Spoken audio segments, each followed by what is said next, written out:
Boa noite, meus irmãos. Que a paz de Jesus esteja em nossos corações.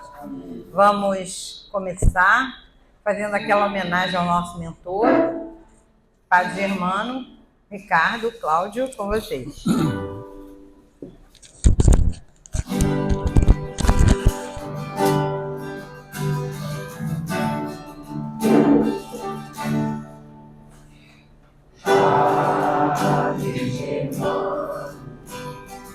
Olhai por nós, dai-nos a bênção do Senhor.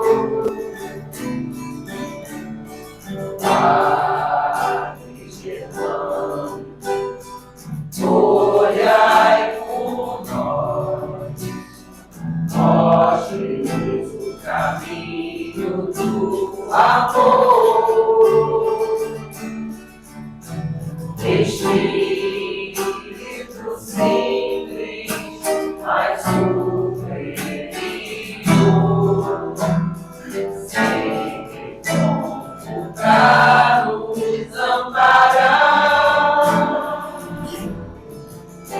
Espírito vivo e fundamental, Padre, seu amor é imortal.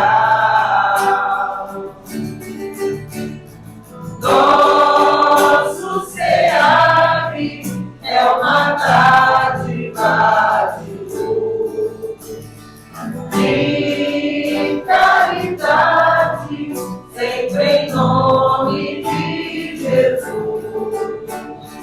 Padre Germano, nosso mentor, fonte de ternura e de amor. Padre Germano, nosso mentor, fonte de ternura e de amor.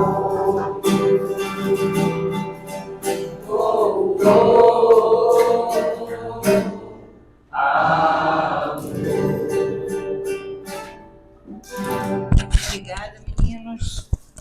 Bom, vamos fazer uma página de abertura. O livro é Minutos com Maíse, de Maíse Braga, uma palestrante aí maravilhosa, procurem no YouTube. E esse aqui ela esteve aqui no Rio recentemente e está aqui com a dedicatória dela para aprendizes, né? Eu estava lá e comprei o livro. Tem como título Provas e Bênçãos. Aprendemos, principalmente dentro das religiões, que o nosso coração pode abrigar o que a cada prova corresponde uma bênção. Isso é verdade, embora na hora do sofrimento, nós, muitas vezes, não consigamos canalizar dentro de nós essa realidade. Estão escutando aí? Tá dando... E é claro, aquele que tem fé imediatamente sabe, meu Deus, se isso está me acontecendo, é porque chegou o meu momento de ser testado, de ser observado por mim mesmo. Eita caramba, essa aqui vai para muita gente, inclusive para mim, né?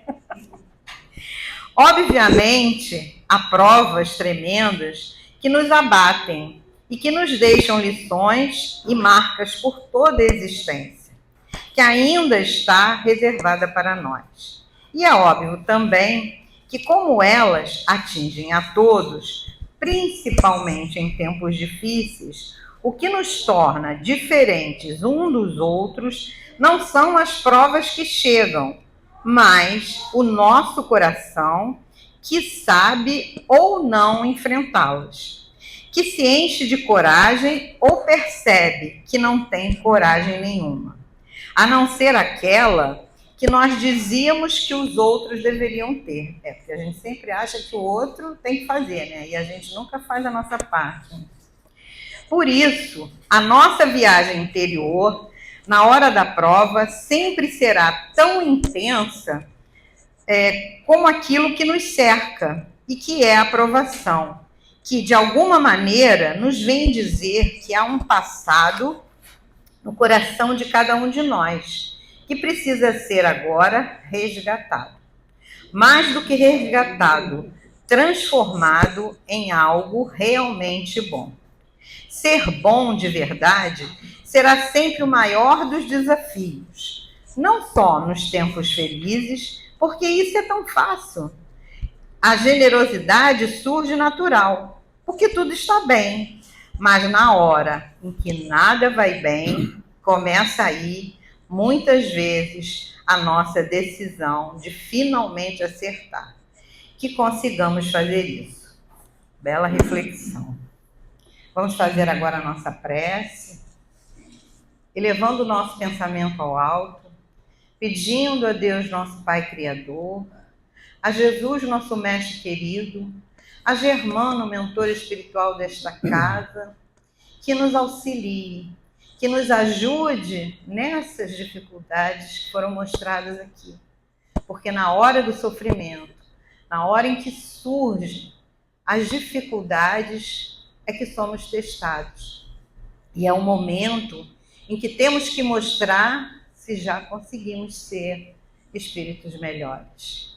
Então, que vocês nos ajudem, espiritualidade amiga, nos momentos difíceis da nossa caminhada. Viemos aqui nesta casa em busca de conhecimento, em busca de auxílio, em busca de socorro. Que possamos receber nesta noite aquilo que precisamos. Pedimos à equipe responsável pela fluidificação das águas que esteja ali, colocando em cada garrafinha o remédio necessário para a continuidade dos tratamentos. Pedimos por todos aqueles a quem colocamos os nomes nas caixinhas, que sejam amparados, encarnados ou desencarnados. Pedimos pelo nosso irmãozinho Jonatas, que fará o uso da palavra, que ele receba o amparo espiritual desta falange de Germano. E assim, então, pedimos a permissão para dar início à reunião desta noite. Que assim seja, graças a Deus. Bom, tem alguém que está vindo pela primeira vez aqui na nossa casa? Não? Então... sejam bem-vindos, meus irmãos, tá? Qualquer dúvida... Eu? Sejam bem-vindos, tá? Qualquer dúvida aí é só perguntar. Nosso irmão Jonatas agora é contigo, tá? A responsabilidade é sua. Eu só vou mudar uma coisinha aí. Responsabilidade não é minha, não. Responsabilidade é de vocês. Que te chama, né? Eu sei, você vai jogar eu não vou segurar isso também não, tá? Eu vou botar aqui, porque se eu seguro o microfone me dá vontade de cantar. E vocês não vão gostar da minha voz. Eu prometo falar um pouco mais alto. Tá dando para ouvir, não dá? A minha proposta hoje é falar sobre manual para a vida. Manual para a vida? Porque eu recebi essa comunicação e eu achei tão interessante que eu acho que vale a pena, porque o companheiro que a fez é Paulo André Genso. Ele é médico, professor em Londrina. Eu estive tentando pesquisar, eu acho que ele não é espírita. Eu acho, não estou afirmando. Eu acho, pelo que eu li, que ele não é espírita. Pois bem, ele fez esse manual para a vida e ele dividiu em 3 partes. Ele dividiu esse manual na saúde, na personalidade e na sociedade. Como a coisa é muito grande e eu tenho pena de vocês, tá vendo que eu estou melhorando? Eu só vou falar da personalidade. Porque falar da saúde e da sociedade é interessante, mas é muita coisa e eu não vou fazer isso com vocês. Então vamos nos ater somente à personalidade. E eu repito, eu acho que ele não é espírita. E aí está o primeiro ensinamento do Manual para a Vida. Embora ele não tenha escrito aqui, mas eu tenho certeza absoluta que ele deve ter pensado nisso. O primeiro tópico para o Manual para a Vida é exatamente isso. Por que eu teria que falar somente se ele for espírita? Onde é que está escrito isso? Pelo que nos consta, a lei divina é única. Espírita, protestante, umbandista, maometista, ateu, não importa. É alguma coisa de útil? Gente, então vamos parar com esse preconceito. Então, o primeiro tópico para o Manual da Vida, quer dizer, para a nossa personalidade, para que a gente possa mudar alguma coisa, é acabar com isso. Não tem mais sentido. Não, isso aqui não é espírita, não. Pelo amor de Deus, acabou. A gente sabe perfeitamente que as coisas divinas, as coisas boas são atemporais. Não tem nome e nem endereço, porque vem do Pai. Então, se é alguma coisa boa, sendo do espírita, sendo do protestante, sendo do umbandista ou sendo do ateu, merece ser comentado. Esse é o primeiro tópico para o Manual da Vida. E aí me fez lembrar uma comunicação que esteve ontem em nossa casa, que ontem foi reunião mediúnica. E eu tenho certeza absoluta que o companheiro se manifestou e deixou uma comunicação escrita exatamente com essa proposta. Porque ele se manifestou dentro de uma casa espírita, enaltecendo a Umbanda. Olha que legal. Já percebe que ele não tem preconceito nenhum. E que ensinar a cada um de nós para parar com esse preconceito. Porque, na realidade, e eu tenho certeza que também acontece aqui nas reuniões mediúnicas, como acontece em nossa casa, os próprios companheiros que se manifestam dizem que lá estão representantes de todas as seitas religiosas. Então essa diferença é nossa, não é da espiritualidade. Essa diferença ainda é proporcionada pelas nossas imperfeições. Então está aí o primeiro ponto desse Manual da Vida para a nossa personalidade, porque isso é uma coisa pessoal. É uma coisa pessoal. E nós precisamos acabar com isso. Tem que ser acabado. Não tem jeito, não dá mais para esperar. Tem que ser. Então a gente aproveita logo esse primeiro tópico. O segundo tópico que ele fala é para não comparar. Ele diz aqui, ó, não compare a sua vida com a dos outros. Gente, Deus deu para cada um de nós uma vida. Ou eu estou mentindo? Uma vida. Agora, ele deu várias existências. Mas a nossa vida de hoje é aquela mesma que nós vivemos há milhões de anos atrás. E Deus só deu uma para cada um. Com a intenção de que cada um cuide da melhor forma possível da sua. Então vamos parar de fazer paralelo. E uma outra coisa, Deus criou, eu não sei se vou dizer felizmente ou felizmente, mas eu acho que é felizmente, porque se Deus criou, tem que ser felizmente. Um de cada um de nós, não tem repeteco. Não tem ninguém que seja igual ao outro. Nem os gênios univitelinos são iguais. Portanto, eu me comparar, ou vocês se compararem a alguém, estão comparando duas medidas diferentes. Qual é a fruta mais gostosa? É abacaxi ou banana? Para mim, são as duas. Para alguém é para abacaxi, para outro é banana. Mas não dá para você fazer um paralelo das coisas. Então quem é o melhor? Sou eu ou vocês? Não tem como comparar, gente. São duas coisas diferentes. E a gente precisa se preocupar um pouco mais com isso. A gente precisa se preocupar um pouco mais com a nossa vida. Ah, mas uma fofoquinha é tão bom, né? É, mas faz mal. A fofoquinha é bom? É, mas faz mal. Porque você está falando da vida que não te pertence. Fala da tua vida, cara.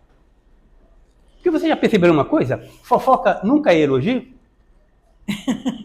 Ou vocês nunca perceberam isso? É. Que alguém, quando fala de alguém, a título de fofoca, está sempre o quê? Metendo malho. Criticando, Está sempre criticando. Então fala de você. Ué, olha, vou falar nada. Porque eu ia falar, olha, eu sou ignorante, eu sou impaciente, eu sou intolerante. Alguém fala isso? Olha, eu vou fazer um segredo para você, olha, eu sou implicante. Alguém fala? Não fala. Você vai dizer que o outro é implicante, mas que você não, você é um santo. Então para, vamos parar, precisamos parar de olhar a vida do outro e olhar um pouco para a nossa, porque isso é responsabilidade nossa.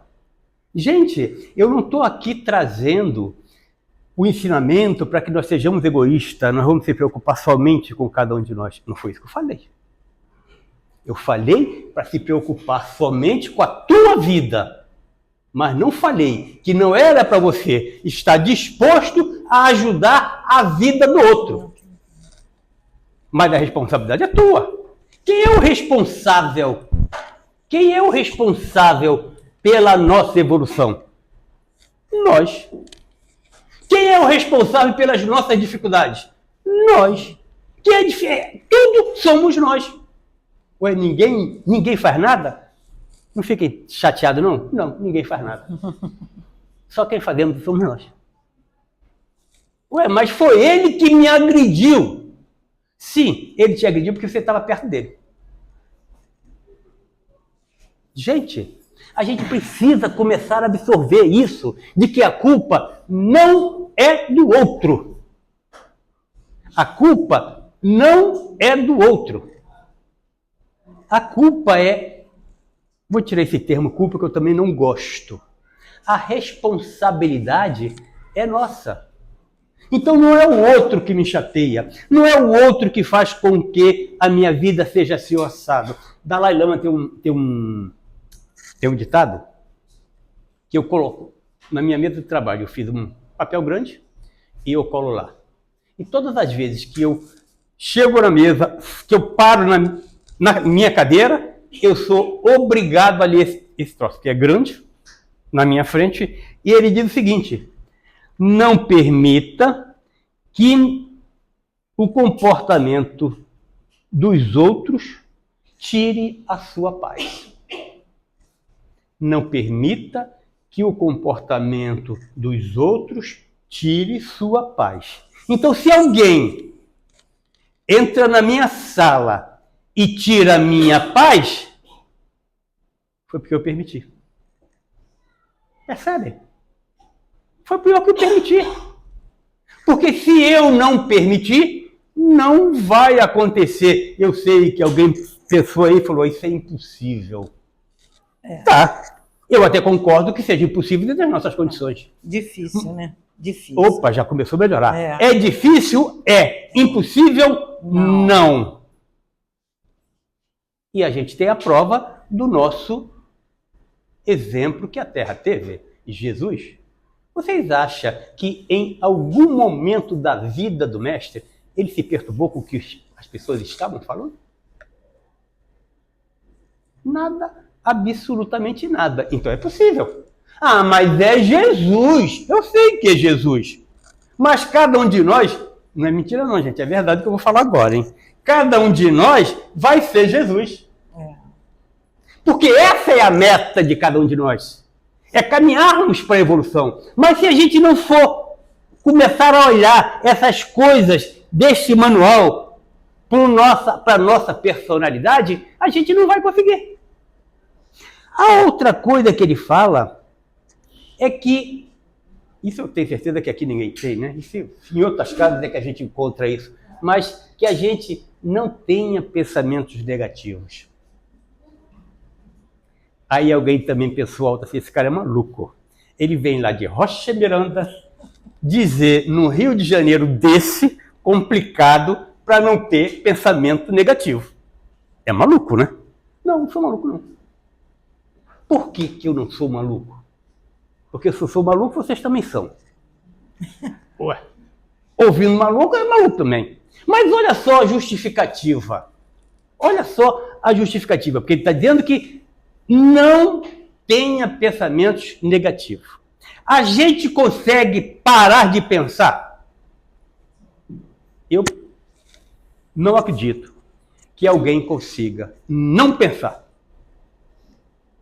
Porque quando ele não está pensando, ele está pensando o que não está pensando. Sem pensar, não fica. Mas Emmanuel tem uma página que ele diz que o mal não merece comentário e tempo algum. O André Luiz tem uma página no... aquele livro pequenininho, como é o nome? Agenda Cristã. Que ele fala a respeito dos pensamentos negativos. Então, ambos, eles colocam que cada um de nós, ainda em virtude das nossas condições evolutivas, lamentavelmente, não conseguimos ainda não pensar coisas ruins. Mas o Emmanuel vem quebrar o nosso galho. Quando ele diz que o mal não merece comentário e tempo algum, ele está dizendo, tal como André Luiz diz lá em Agenda Cristã, para que não se alimente do pensamento negativo. E aí é que está a grande dificuldade nossa. Porque pensar negativo, gente, não se sintam menosprezado ou menor por causa disso. Ainda faz parte do nosso processo evolutivo. Eu ainda não consigo pensar 24 horas em coisa boa. Agora, eu posso, tal como Jesus falou, vigiar um pouco mais e todas as vezes que eu pensar alguma coisa ruim, eu substituo por uma coisa boa. Eu pensei agora que o cara me fechou e quase que eu bati porque ele me deu uma fechada. Aí eu pensei, obviamente, negativamente pro lado dele. Não tenho dúvida. Pelas minhas condições, é o que eu vou pensar. Mas imediatamente quando eu pensei, se eu estiver vigiando, eu posso imediatamente, mudar. Vou dar um conselho para você. Não vale dizer aquele, vai com Deus e encontre o primeiro poste, viu? Isso não vale. Porque aí continua um pensamento mau. Mas que a gente vai pensar? Não vai. Agora, substitua. Mude. Eu sei que a mídia nos mostra o que de pior tem. E eu não estou aqui para tampar o sol com a peneira. A gente sabe que é assim. Agora, entre a gente saber que é assim, precisa estar comentando, precisa estar pensando, precisa estar alimentando? Não. Não. Esse é a dica que o cara está dando para a gente. Ele sabe perfeitamente que nós vamos pensar.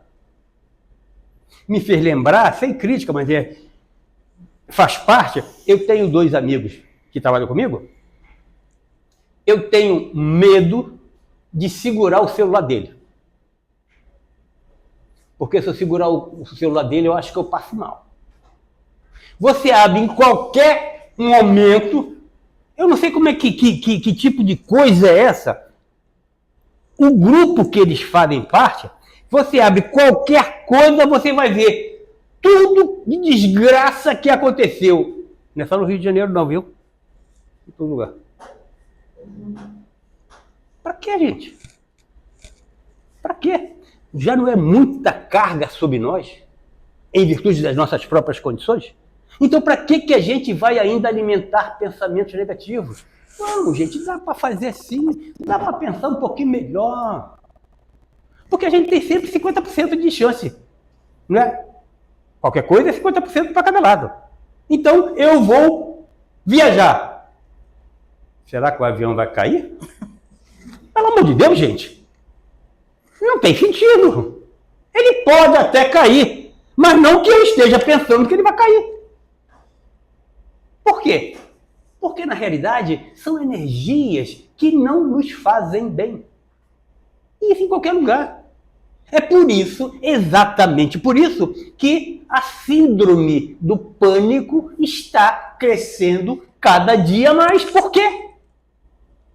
Deus me livre de sair, rapaz. Tá tão perigoso por aí. Ué, então o que vai fazer? Vamos ficar presos dentro de casa? Vocês acham que o pai está dormindo? Que a espiritualidade não está percebendo? Que não tem ninguém tomando conta? Que a coisa está largada em nossas mãos? Não, gente.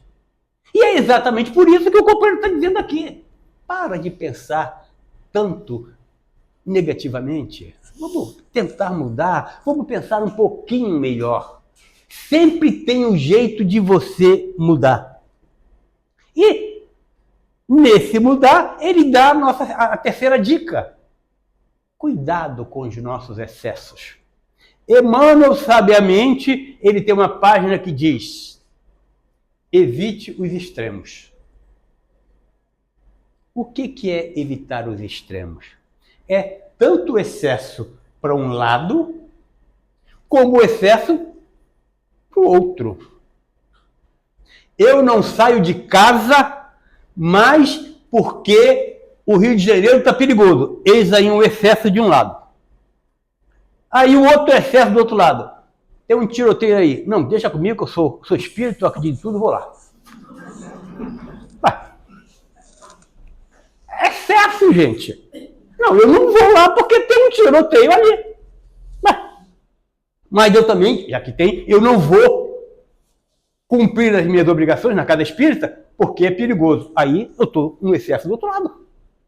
E é assim que a gente vive. A gente está sempre procurando ou o excesso para justificar não alguma coisa, ou o excesso do outro lado também para justificar não alguma coisa. E é esse excesso que ele está falando. É evidente que não é só esse, né?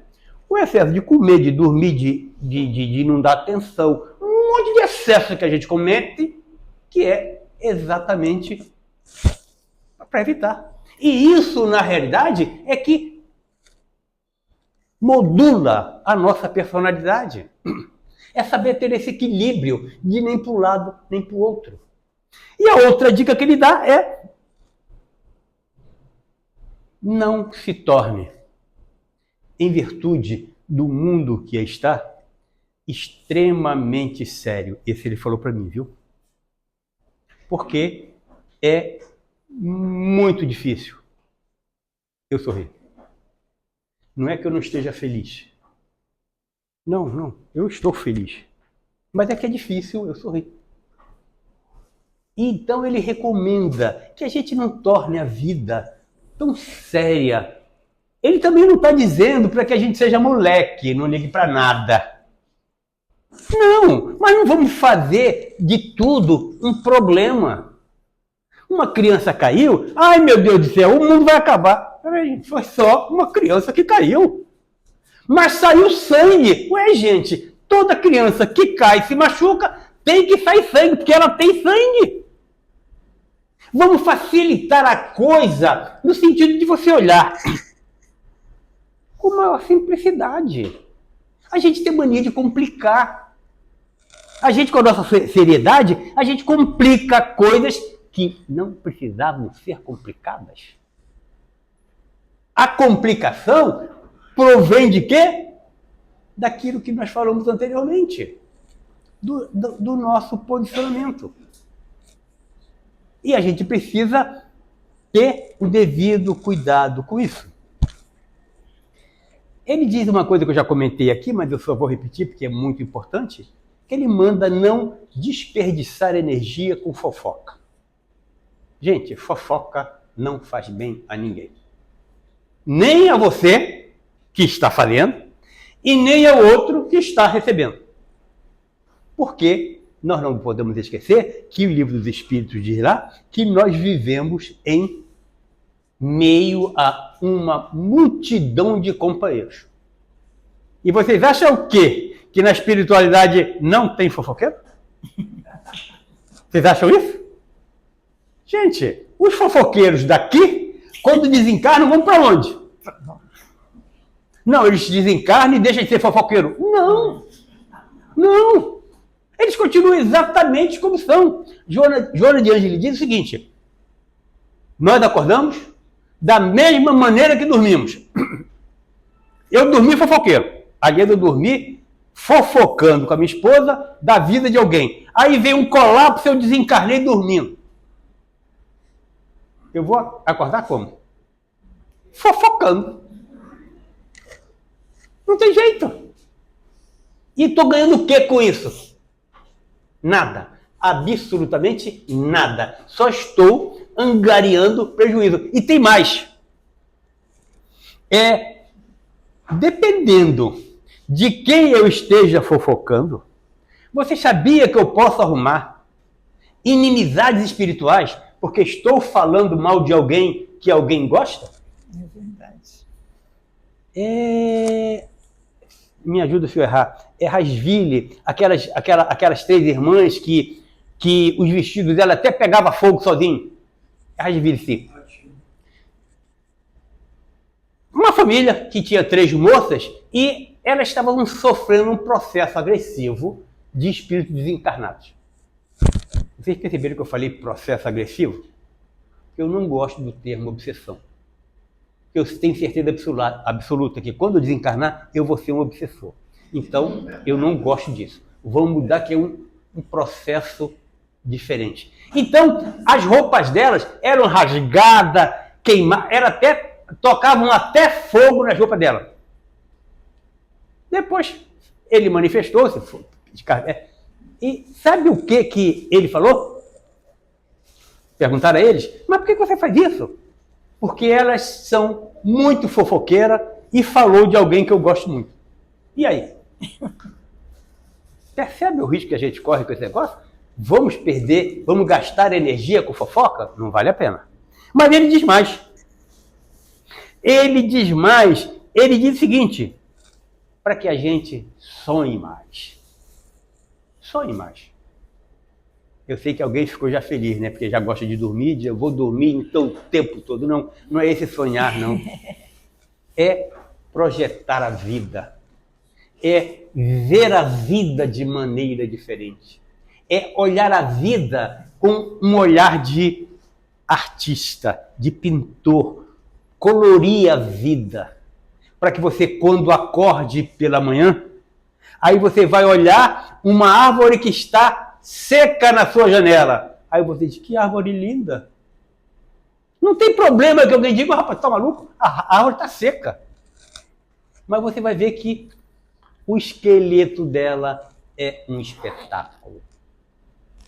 Me fez lembrar de Jesus, ele passando por um caminho e tinha um cachorro em decomposição. Foi. E os discípulos começaram a falar, não sei o quê. Sabe que os discípulos falaram até mal da prefeitura? Que não tirava o cachorro de lá? E Jesus chama todo mundo, e quando o pessoal chega, diz: olha que dentes lindo ele tinha. Percebe? No meio daquela podridão toda, o cachorro de decomposição, ele conseguiu ver os dentes lindos que o cachorro tinha. É o que o companheiro está dizendo aí. Vamos sonhar um pouco mais, gente. Eu sei que a vida está apresentando uma série de coisas, uma série de dificuldades, mas a companheira falou aí que essas dificuldades eram o quê? Necessidade do nosso engrandecimento. Que Deus permite que cada um de nós passemos por certas dificuldades com uma única intenção de nos aprimorar. Então vamos olhar as coisas com um olhar mais doce, um olhar mais leve, um olhar mais colorido. Porque a vida realmente é um espetáculo. E a gente não está valorizando isso. A gente não está valorizando essa vida do jeito que ela tem que ser valorizada. Então, quando a gente fala em sonhar, é projetar coisas que, com certeza absoluta, nos pertencem, porque o Pai nos doou. Então nós vamos sim passar por um momento extremamente feliz. Quando? Amanhã, gente. Amanhã. Só que eu não estou falando amanhã no nosso calendário. Eu estou falando amanhã no calendário divino. Mas vamos sonhar. Por que não sonhar? Deus, eu sei que eu vou, quando desencarnar, eu vou para um umbral mesmo, estou ferrado. Não, não é assim não, gente. Deus tem misericórdia. Cada um de nós temos as nossas madelas. Mas vocês acham o quê? Amanhã eu desencarno e diz, joga esse cara para lá, pô. Não, não é assim. A misericórdia divina está em nós. Então não vamos projetar essas coisas horríveis. Não, porque não vale a pena. Isso é deixar de sonhar. Vamos sonhar sim com Belo. Não é Belo cantor não, hein? É Belo a poesia. Vamos sonhar com isso. Porque isso é que forma a nossa personalidade. É por isso que um Divaldo, que um Chico, que um Gandhi, que uma Madre Teresa de Calcutá, todos eles passando por dificuldades enormes. Gandhi foi jogado fora do trem, o trem andando. E ele pergunta, e aí perguntaram, tá tudo bem? Tá. Mas você... Ele falou, o que foi? Mas o cara te jogou do trem fora. Ah, ele não percebeu. Não percebeu. Ele estava andando pela Inglaterra, veio um soldado e deu um soco nele. Assim, do nada. Ele caiu. Não falou nada. O soldado veio e deu outro soco nele. Ele caiu, não falou nada. O soldado ficou tão irritado porque ele não falou nada, perguntou, onde é que você aprendeu a ser tão covarde assim? E na maior naturalidade, eu aprendi com um homem que está aí, ó, pendurado no seu crucifixo. E aí? Isso é sonhar. Isso é olhar com outros olhares que o nosso companheiro diz aqui. Porque quando a gente olha desta forma, a gente vai ver cada um companheiro na posição que ele precisa estar. Nem melhor, nem pior. Na posição que ele tem que estar. E quando eu olho as coisas assim, na posição que o indivíduo está, nem melhor, nem pior, eu vou cumprir mais uma dessa dica do manual que ele nos dá, que é não ter inveja. Por que eu não tenho inveja? Porque eu olho cada um na posição que precisa estar. Eu também estou nesse contexto. Estou na posição de que precisa estar. Porque a inveja, ela não constrói nada, absolutamente nada. E a gente precisa aprender a ser grato com aquilo que nós possuímos. E a nossa ingratidão é tão grande, que eu acho que é obrigação de Deus me dar o que eu tenho. É verdade. Tomara que não. Tomara que vocês ajam de maneira diferente. Mas quando a gente chega em casa, do trabalho, cansado, coisa e tal, toma um banho. Vocês percebem que estou tomando banho por misericórdia divina? Ou é obrigação de Deus lhe dar possibilidade de tomar esse banho? Vocês já pararam para pensar quanta gente queria tomar um banho hoje? Pararam para pensar? E a gente chega em casa, toma um banho, nem percebe que toma um banho. Por que isso, gente? Falta de gratidão a Deus. E essa falta de gratidão é que cria, na realidade, os meus sofrimentos. Porque eu acho que eu tenho que ter mais além do que eu tenho. E eu não vejo que eu já tenho o suficiente para mim. Não é Chico, não foi a Chico que perguntaram, Chico, você é feliz? E ele, não titubeou, eu sou feliz. Mas Chico, você tem uma série de dificuldades físicas. Você é duro, tu não tem dinheiro nenhum. Tu vive em dificuldade. As pessoas ainda falam mal de você, Chico. Ele falou, você tem razão em tudo isso que você falou. Mas sabe por que eu sou feliz? Porque Deus me fez dessa forma. E mais, me dá tudo o que eu preciso para ser dessa forma. E mais, aceita a minha colaboração dessa forma. Percebe? Onde é que o companheiro está querendo nos induzir? Para que a gente seja grato pelo que tem, porque essa nossa ingratidão faz com que eu não perceba as coisas que tenho e eu acabo não gozando aquilo que eu tenho e que eu poderia gozar. Vai que o indivíduo conseguiu comprar com muita dificuldade, comprou um carro zero. Eu sei que foi um Fiatzinho zero. E ele, quando sai a primeira vez com o carro Fiatzinho zero, aí ele olha lá do outro lado, aquele Chevrolet, aquele Mercedes. Aquela felicidade já foi embora. Por quê, gente? Por que não ser grato por aquilo que ele tem? Então, não permitamos que a minha ânsia de ter impeça eu ser feliz com o que eu tenho. Precisa ser feliz com o que tem. Viu, minha filha? Você precisa ser feliz com o que tem. Mas ela é exceção. Porque ser feliz comigo do lado é difícil. Mas tente. Porque o companheiro está dizendo para fazer assim. Então a gente precisa desenvolver isso. É ser grato. Eu sei, gente, que das nossas dificuldades evolutivas, na condição evolutiva que nós temos, é difícil ser grato. Eu sei disso. Porque a esposa está em casa com todo carinho, fazendo a comida, não sei o que, não sei o que. Chega o grosso do marido, mas só tem isso para comer? Rapaz. Fica complicado, eu sei que fica. Mas a gente não está falando aqui das nossas complicações. A gente está falando o que precisa fazer para mudar a nossa personalidade. Porque defeitos, falhas, todos nós possuímos.